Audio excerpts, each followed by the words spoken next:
Uganda activists who fled to Kenya due to political persecution are pleading with the Kenyan government to assist them, claiming that they are still subjected to human rights violation.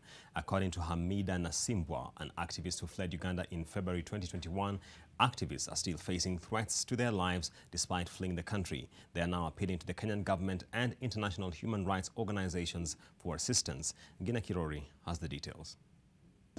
I was shot at. Hamida Nasimbwa is no stranger to making her voice heard. She was among the opposition activists detained and brutally assaulted by police in 2015 while on their way to present a petition to Parliament on constitutional reforms. As a result of this, Hamida suffered a dislocated leg. She was among those who vigorously campaigned for Robert Chagulanyi, aka Bobi Wine's presidential candidacy, in 2021. However, threats to her life became a harsh reality for her.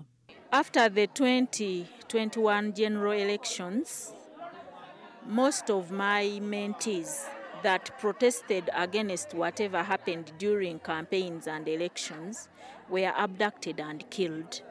Many were buried in mass graves. Hamida says she survived numerous abduction attempts before finally fleeing to Kenya in February 2021. Many people are missing in Uganda. Many people are being killed. Many women, their children are missing. And when they come out to demand for the whereabouts of their children, they are also being killed. I think in terms of semantics, it may not qualify in terms of the legal definition, but all the ingredients that make up for genocide, the targeted murder, violent murder of a particular group of minorities is happening in Uganda. Hamida, who has been living in the Kakuma refugee camp since February, says that there is a lack of adequate food, water and healthcare at the camp, compounding the problems that refugees and asylum seekers face.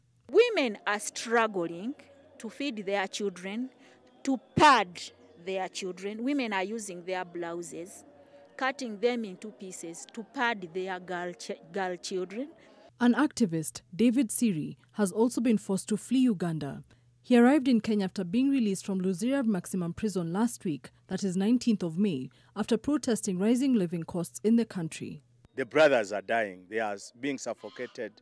They are being maimed. They are being belittled by their own government. We believe that certain things should be put in the right lines. Stella Nyanzi, a human rights defender, has been one of Uganda's most outspoken voices, relentlessly going head-to-head with the head of state over what she calls torture of the opposition. She sought asylum in Germany in 2021 and was granted it. She now resides there with her 3 children. I was speaking on behalf of Yoweri Museveni's regime. I would have it all.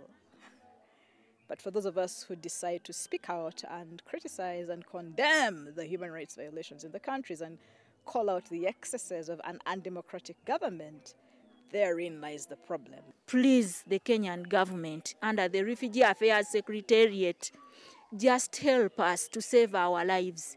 We are sisters and brothers. Dr. Nyanzi believes that Uganda will only experience change from the current leadership when there is not only a changeover from Museveni, but also a complete change in the system, which they claim has been quenched by militant authoritarianism. Gina Kirori, NTV.